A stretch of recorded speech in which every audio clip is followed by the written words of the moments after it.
ikuti bunyi lagunya. Mari kawan-kawan nyanyi gembira, supaya isi dunia mendengarkannya. Suka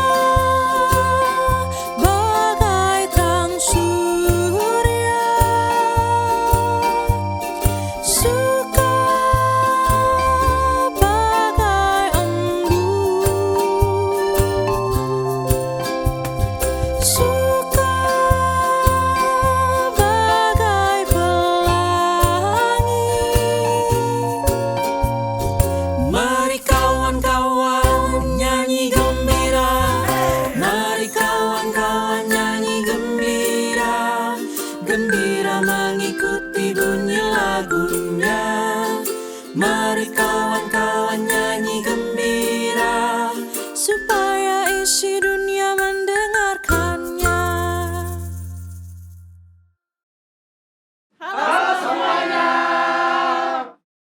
Apa kabar teman-teman pemuda yang ada di sini ataupun teman-teman yang ada di rumah? Semoga kita semua dalam keadaan sehat, dalam kabar yang gembira, dan juga dalam kabar yang sukacita teman-teman. Teman-teman masih ingat gak sih kapan terakhir kita persekutuan bareng, kapan terakhir kita ibadah bareng di gereja, dan juga kapan kita bisa bersalaman dalam salam damai tanpa rasa insecure. Jujur aku sebenarnya kangen banget sih dengan kebersamaan yang seperti itu. Nah, namun dengan berkat Tuhan dan juga dengan kemajuan teknologi sekarang, meskipun kita terpisah jarak, tapi kita bisa dipertemukan di acara WFH ini. WFH ini apa sih? WFH ini adalah worship from home. Jadi nggak cuma ada working from home, tapi juga kita ada nih worship from home dari acara Pemuda GKI Gading Indah. Oh ya teman-teman, jangan lupa follow Instagram Pemuda GKI Gading Indah ya di @onecommunitygkigi. Supaya nanti teman-teman bisa dapat informasi lebih lanjut tentang kegiatan-kegiatan pemuda ke depannya. Oke, nah karena kita hari ini WFH perdana, aku juga udah lama banget gak ketemu teman-teman yang ada di sini gitu kan, teman-teman pemusik, teman-teman penyanyi, sih ada Naomi, ada Jo, ada Pierre, dan juga teman-teman yang lainnya. Jujur saya kangen banget gitu kan ketemu, sekarang kita rame-rame ada di sini gitu. Tapi kita semua ini udah aman kok, kita udah swab antigen juga gitu. Nah, oke, kita mau ngobrol dulu nih, kita udah lama gak ketemu, pengen tahu nih cerita dari teman-teman yang ada di sini nih, ngapain aja sih, terus kegiatannya apa sih selama pandemi ini gitu ya. Oke, mungkin aku mau nanya nih sama Naomi. Naomi, mungkin kita juga udah jarang banget ketemu gitu kan ya, tapi karena aku follow Instagram kamu jadi tahu nih Naomi sekarang lagi hobi banget masak, bikin kue. Cerita dong Nau, selama pandemi ini kok bisa sih kamu jadi aktif bikin kue gitu? Padahal dulu katanya nggak mau ke dapur nih. Bukan nggak mau sih, cuma dulu tuh nggak pernah, karena kan emang namanya juga masih tinggal sama orang tua ya dulu kan, jadi kan ya terbatas kan gerak-geriknya juga, maksudnya ya tetap aja lah bukan punya kita sendiri gitu. Terus ya sekarang udah cuma tinggal berdua, tinggal sendiri, pasti harus masak juga, terus kebetulan karena di apartemen jadi sebelahnya dapur ya, jadi sering aja gitu, Langsung ruang gitu geraknya ya. masuk ke dapur kan sering gitu. Oh, karena Naomi Jadi juga kerja di rumah juga ya. iya, gue juga masih full WFH udah setahun ini. Jadi ya ngumpul sama yang lain ini juga buat sesuatu hal yang baru buat gue gitu. Oh, terus belajar bikin kuenya gimana nih caranya nih? Semuanya pure dari YouTube gue. YouTube ya? Iya, bener-bener gue cuma lihat dari YouTube gimana, terus oh penasaran nih, oh menarik nih, ya udah coba, terus kayak oh berhasil ya udah gitu. Wih, mantap, keren Nau. Oke, terus mau ngobrol dong sama Jo dong. Jo juga tahun awal 2021 ini baru lulus kuliah ya Jo ya? Bener Nah, banget tuh, Ci. berarti kan Jo sempat ngalami nih kuliah offline datang ke kampus sama kuliah online di 2020 ya. Cerita dong Jo, pengalamannya ini selama kuliah beda gitu, apa sih tantangannya? Gimana sih cara jalaninnya gitu Jo? Iya, tantangan terbesarnya sih yang pasti nggak ketemu temen ya. Karena ya kalau kita kuliah di kampus, habis kelas itu kan langsung ke kantin ngobrol bareng gitu. Sekarang udah susah karena ya semuanya dilakuin di rumah gitu. Nah, mungkin selain kuliah, aku juga lagi transisi dari kuliah ke kerja nih. Jadi ya kayak semuanya dilakuin di rumah, cari kerja, terus magang-magang juga semuanya di rumah gitu sih. Oh, tapi gimana? Enakan kuliah online atau kuliah offline dulu? Sejujurnya enakan online kalau kuliah gitu ya. Maksudnya secara gimana ya ngomongnya ya, eee, terutama pas sidang. Nah, pas sidang tuh gua online gitu kan, jadi nggak deg-degan ketemu dosen gitu, di depan dosen gitu, tanda kutip bisa ngelihat catatan-catatan gitu Oh, mantap, waktu mantap, sidang. mantap. Ini anak kuliahan banget lah. Oke, Gitu oke. sih, Ci, iya. Oke, lanjut nih ke Pierre deh, Pierre. Pierre juga ini artis kita gitu kan. Waduh, makasih. Nah, Pierre, aku kan juga dengar nih kalau Pierre kan aktif di dunia musik, di industri musik gitu ya, Betul, Pierre ya, ya. dari 2019 juga. Nah, dengan ada pandemi ini, gimana Pierre? Apakah ada perbedaan di dunia industri musik? Terus cara kamu ngadepinnya gimana? Ada, ya tadi kan memang aktif, sekarang jadi non-aktif aja. Oh gitu. Ya, Kenapa tuh? nggak bisa dipungkiri pas awal-awal pandemi, pas masih awal-awal gitu ya, masih belum ada kayak pembatasan untuk orang keluar-keluar dan lain-lain. Tadinya emang kayak udah ada rencana buat manggung, ada rencana buat interview radio dan lain-lain, karena memang waktu itu kan rilis single itu di bulan Februari 2020, which is itu kan deket banget tuh Iya. sama pandemi gitu kan. Jadi memang sangat mepet yang akhirnya semuanya masih ditahan sampai sekarang gitu loh, untuk jatah untuk kayak manggung dan lain-lainnya. Yang akhirnya kayak waktu itu awal-awal pandemi, cara untuk berkaryanya palingan ya kolaborasi online. Zaman-zamannya dulu kan banyak artis-artis juga kolaborasi online. Paling kayak gitu sih. Lumayan mempengaruhi karena nggak bisa dipungkiri agak sulit juga kalau misalnya nggak bisa keluar in terms of untuk berkarya gini ya. Oke. Terus berarti kalau sekarang kegiatannya apa nih? Sekarang sih palingan masih ngestok lagu untuk kalau misalnya memang nanti udah lebih leluasa untuk kayak melepaskan karyanya keluar. Sambil itu juga karena kondisinya begini harus bisa adaptasi untuk menyambung hidup, ya kan namanya. Jadi lagi ngurus-ngurus mau buka kafe. Wih, mantap. Iya. Nanti boleh lah ya di info di Instagram. Oh boleh, kan? jelas, Ya, boleh. disebutin. Boleh. Mantap. Oke, menarik banget teman-teman dari cerita teman-teman. Pasti juga teman-teman di sini yang lain mungkin juga ada cerita-cerita yang lain gitu ya. Jadi selama setahunan setengah lah ya pandemi ini terjadi gitu, banyak banget hal-hal baru yang terjadi di hidup kita. Ada pengalaman-pengalaman baru, ada skill baru tadi, dari nggak bisa bikin kue jadi bisa bikin kue. Terus juga mungkin dengan melalui online, kalau aku sendiri di kantor yang tadinya ketemu teman, maksudnya meeting dengan orang lain itu terbatas, sekarang kayak meeting dari partner yang misalnya ada yang dari Singapura, dari Malaysia, itu gampang banget gitu kan, karena semuanya serba online seperti itu. Nah, mungkin teman-teman juga sekarang ngalamin juga banyak hal-hal baru juga gitu, seperti contoh-contoh teman-teman yang tadi gitu ya. Baik itu kabar gembira, baik itu pengalaman yang sukacita, ataupun mungkin teman-teman ada juga mengalami pengalaman-pengalaman yang kurang menyenangkan, pengalaman mungkin adanya kehilangan ataupun pengalaman duka cita seperti itu. Nah, namun teman-teman kita ingat aja gitu bahwa apapun yang terjadi di dalam hidup kita saat ini itu bukanlah sesuatu yang kebetulan gitu. Karena memang semua yang terjadi dalam hidup kita itu sudah direncanakan sama Tuhan. Jadi teman-teman gak usah khawatir gitu ya. Karena aku sendiri juga sharing dikit, beberapa waktu yang lalu juga ada pergumulan juga gitu kan. Sempat ngerasain oh kok hidup gue baik-baik aja ya sampai dengan saat ini nih. Nggak puji Tuhannya masih sehat-sehat aja. Keluarga juga baik-baik aja. Sama suami juga harmonis-harmonis aja. Terus juga secara ekonomi, material semua baik-baik aja gitu kan. Nah, sempat waktu itu kepikiran gini.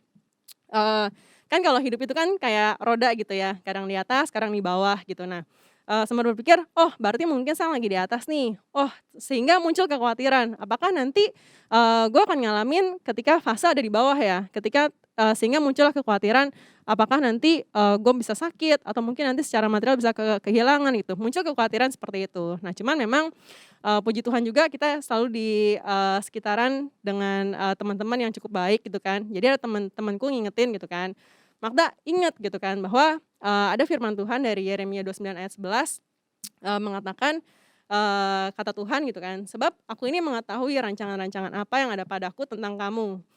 Demikian firman Tuhan adalah rancangan damai sejahtera dan bukan rancangan kecelakaan untuk masa depan kamu yang penuh harapan. Nah, dari sana aku terus-terusan diingat gitu kan bahwa kita nggak usah khawatir, kita nggak usah takut gitu dengan apa yang saat ini, ada yang terjadi dalam hidup kita gitu. Namun, kita harus yakin, kita harus percaya bahwa Tuhan saat ini mengutus kita ke dunia untuk kita menjadi pelayannya, dalam bentuk apapun yang saat ini sedang kita lakukan, teman-teman.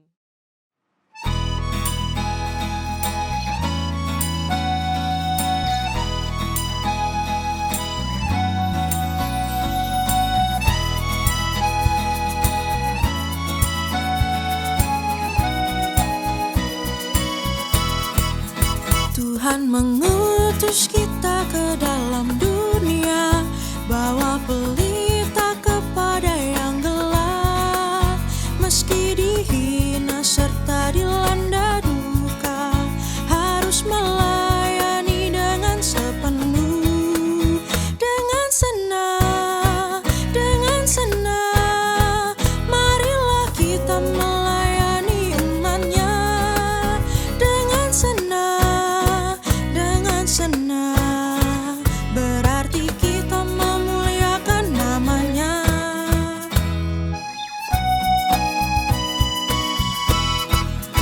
Tuhan mengutus kita ke dalam dunia, bagi yang sakit dan tubuhnya lemah. Meski dihina serta dilanda duka, harus melayani dengan sepenuh. Dengan senang, marilah kita melayani umat-Nya. Dengan senang, berarti kita memuliakan nama-Nya.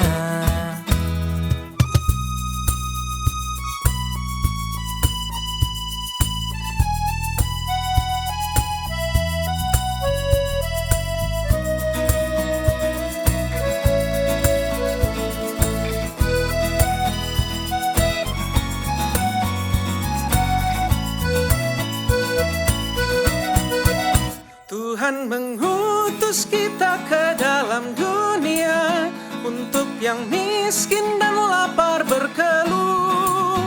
Meski dihina serta dilanda duka, harus melayani dengan sepenuh. Dengan senang, marilah kita melayani umat-Nya. Dengan senang, berarti kita memuliakan nama-Nya. Dengan senang, marilah kita melayani umat-Nya. Dengan senang, berarti kita memuliakan nama-Nya. Halo, sebelum kita mulai merenungkan firman Tuhan, yuk kita berdoa dulu. Ya Tuhan, kami mau kembali belajar dari firman Tuhan, karena kami percaya firman-Mu lah jalan kebenaran, firman-Mu lah yang akan menuntun kami dalam setiap langkah hidup kami. Kiranya Roh Kudus yang membimbing kami, menerangi mata hati pikiran kami. Kami serahkan renungan ininya dalam satu nama Tuhan kami, Yesus Kristus. Amin. Teman-teman, kalian pernah nggak ya punya keinginan yang kalian usahakan sampai saat-saat terakhir hampir dapat, tiba-tiba nggak dapat. Saya pernah punya keinginan tuh. Itu kira-kira waktu itu saya masih kelas 2 SD ya. Gila, itu tahun berapa ya? Pasti kebanyakan dari kalian belum lahir tuh. Waktu itu saya dijanjikan saya ingat sampai hari ini, saya dijanjikan oleh ayah saya, kalau di akhir tahun ajaran saya bisa ranking 1, saya akan dapat hadiah. Waktu itu saya kepengen banget satu set robot-robotan.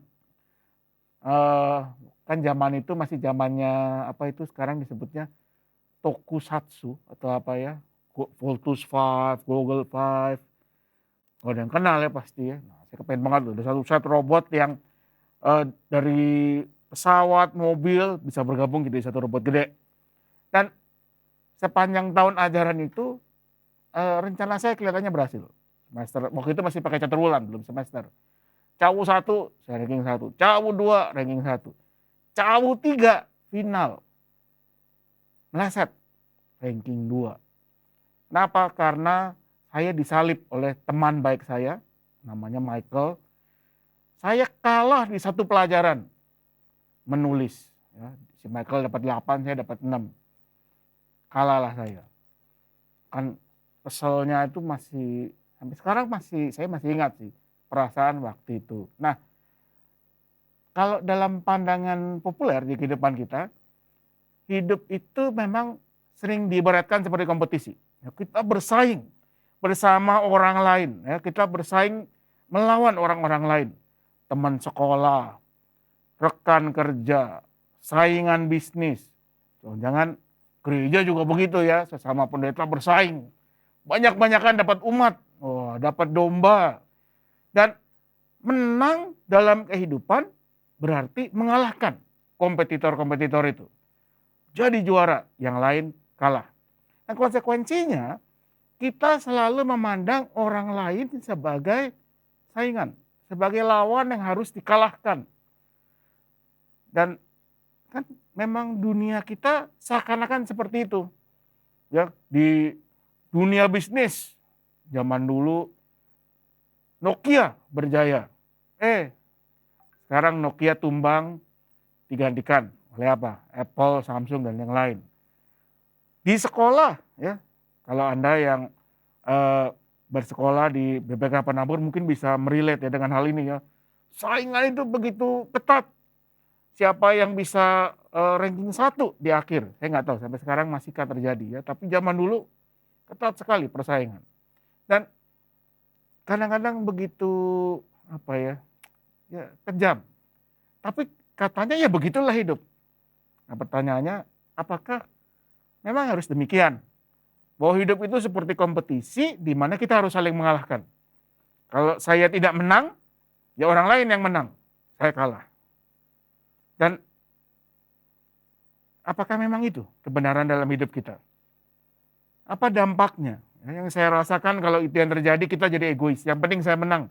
Bodoh amat sama yang lain. Entah mereka mau kalah, mau hancur, yang penting saya menang dan berjaya. Tapi kemudian saya pikir kita harus merenungkan. Apakah sebagai murid Kristus, itu yang harus kita pahami.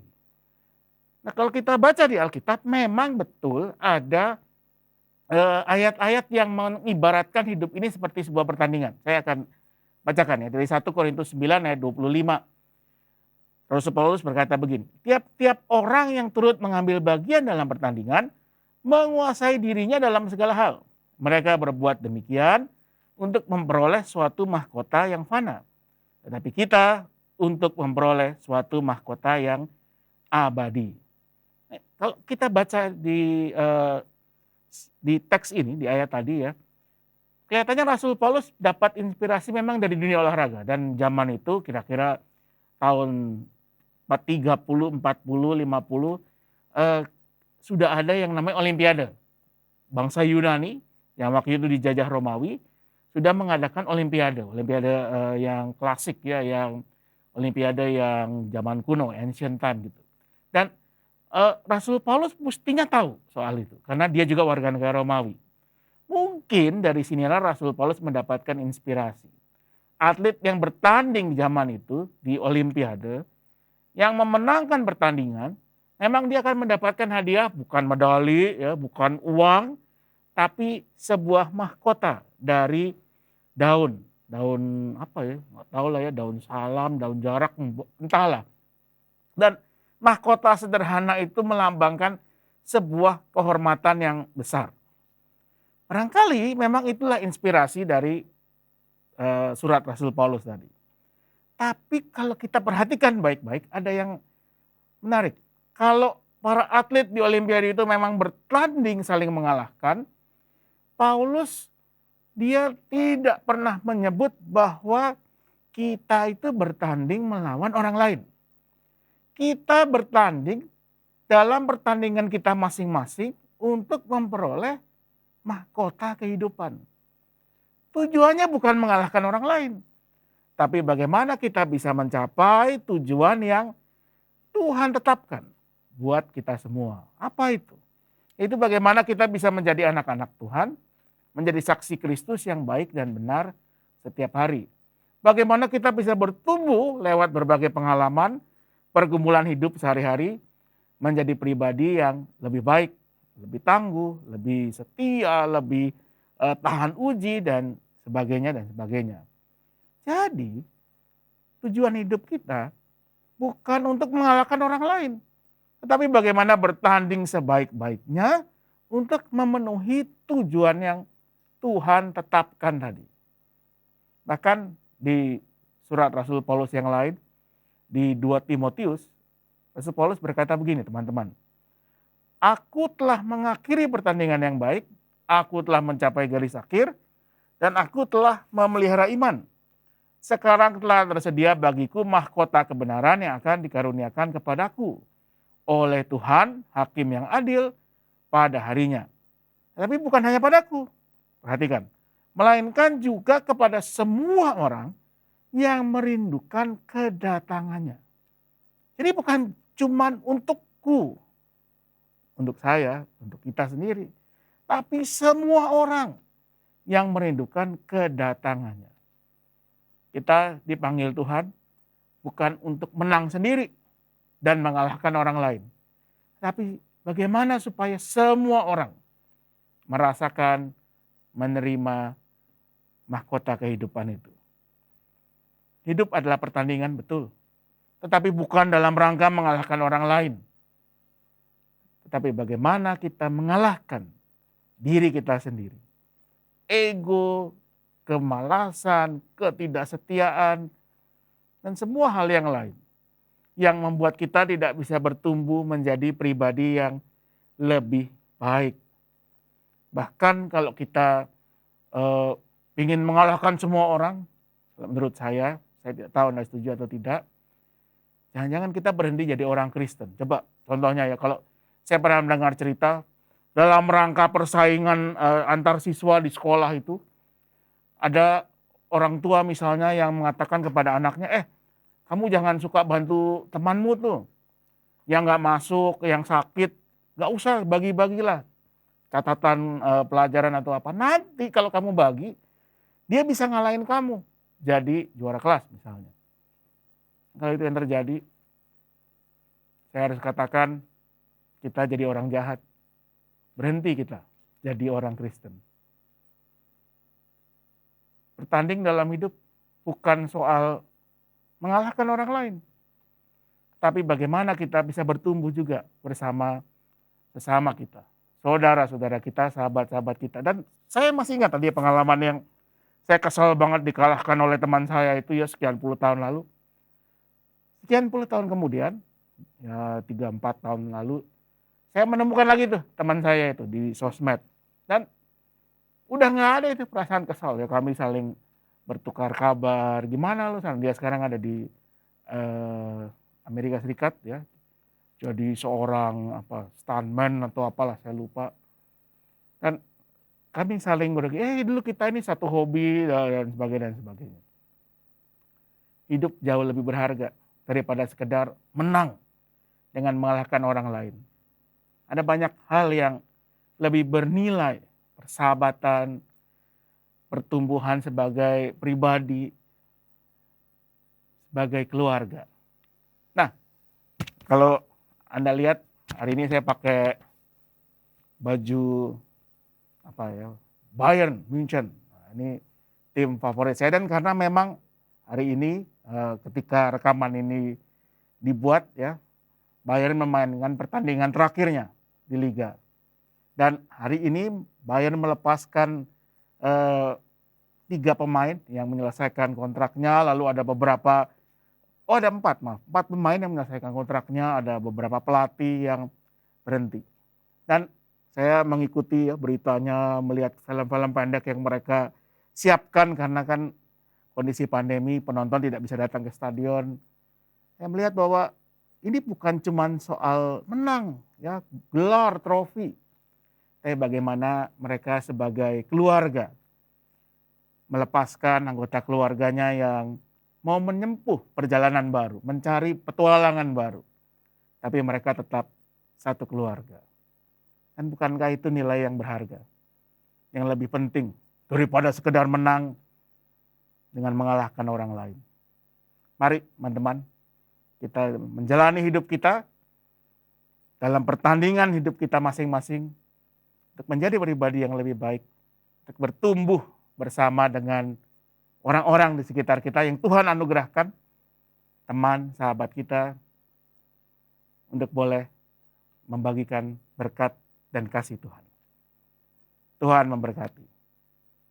Mia San Mia. Mari kita berdoa. Ya Tuhan, kami bersyukur untuk anugerah yang Kau berikan. Bahwa kami boleh hidup bukan hanya sendiri, tetapi bersama dengan orang-orang di sekitar kami. Mereka bukanlah pesaing, kompetitor yang harus kami kalahkan. Tetapi teman, sahabat, saudara, dalam Kristus, dalam iman, dalam kemanusiaan.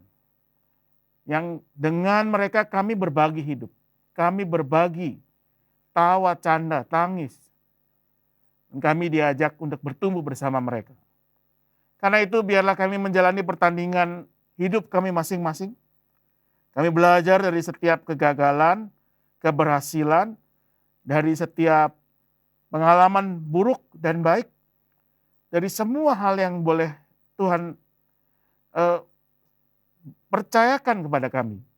Untuk menjadi diri pribadi yang lebih baik. Tapi juga untuk boleh menjadi berkat buat orang-orang di sekitar kami. Sehingga pada akhirnya nanti kami boleh berkata seperti Rasul Paulus katakan tadi, aku telah mengakhiri pertandingan dengan baik. Dan kini Tuhan telah menganugerahkan mahkota kehidupan itu kepadaku. Biarlah kami dalam kemudahan usia kami memakai setiap anugerah yang Tuhan berikan dengan sebaik-baiknya untuk menjadi berkat bagi sebanyak mungkin orang. Biarlah kami juga lakukan yang terbaik sebagai tanda syukur kami atas setiap anugerah yang Tuhan sudah berikan. Kami mohonkan semua ini dalam satu nama, Yesus Kristus, Tuhan dan Juru Selamat kami. Amin. Oke, thank you Coach Tira untuk renungan kita pada hari ini.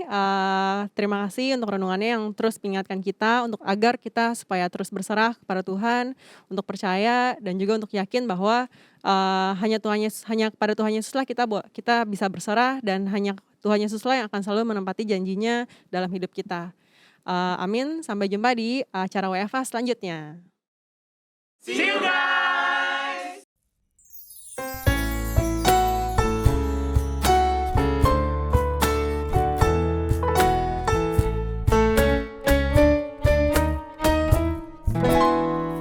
Ku berserah kepada Allahku, di darat pun di laut menderu, tiap detik tak berhenti. Bapa Sorgawi terus menjagaku. Ku tahu benar, ku dipegang erat di gunung tinggi dan samudera, di taufan gelap ku didekat. Bapa Sorgawi terus menjagaku.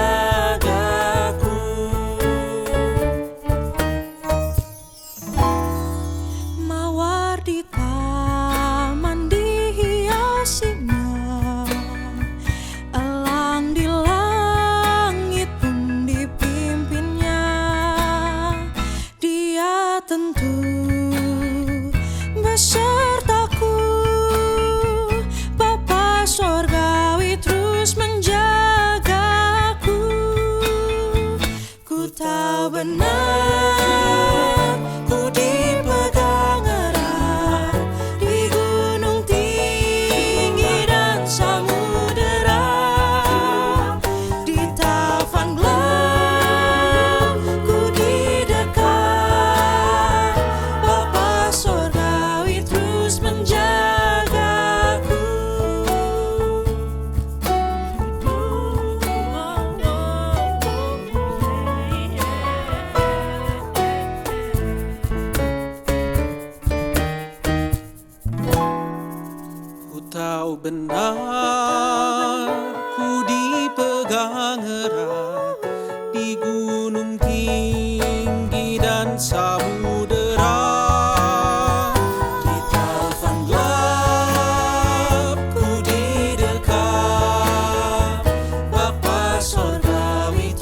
menjagaku. Ku tahu benar ku dipegang erat di gunung tinggi dan samudera, di taufan gelap ku didekat, Bapa Sorgawi terus menjagaku.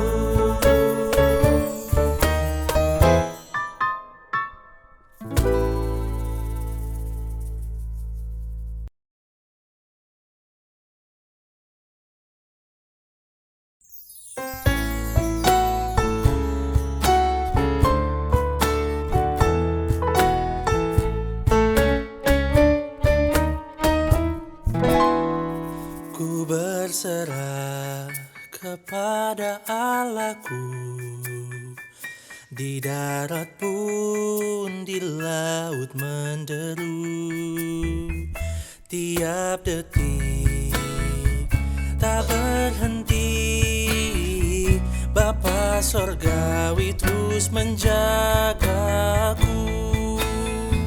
Ku tahu benar